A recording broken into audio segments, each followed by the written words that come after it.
খেয়াল করবেন, জিনিসটা একটু বোঝার চেষ্টা করবেন। যে ভালোবাসার নির্দিষ্ট কারণ থাকে সে ভালোবাসা বেশি দিন টিকে না। মনে করেন আপনি কাউকে ভালোবেসেছেন তার হাসি দেখে, এই হাসি যতদিন সুন্দর লাগবে ভালোবাসা থাকবে, হাসি যখন সুন্দর লাগবে না ভালোবাসা অটোমেটিক শেষ হয়ে যাবে। তো সত্যিকার ভালোবাসা কি জানেন?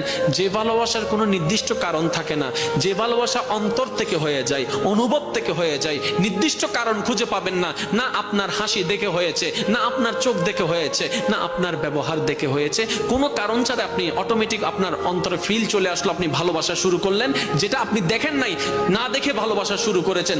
দেখবেন এই ভালোবাসা কখনো শেষ হবে না। মনে রাখবেন এটা রহমানের দরবার থেকে স্বামীর অন্তরে স্ত্রী, স্ত্রীর জন্য স্বামীর জন্য আসা ভালোবাসা। কেমন ভালোবাসা? এই ভালোবাসা কখনো ডিভোর্স আনবে না, কারণ সে সারা জীবন কেটে যাবে কেন ভালোবাসি কেন ভালোবাসি এই কারণ খুঁজতে খুঁজতে জীবনেই চলে যাবে, জীবনেই শেষ হয়ে যাবে, ডিভোর্স হওয়ার কোনো সম্ভাবনা আর থাকবে না। বলেন না সুবহানাল্লাহ।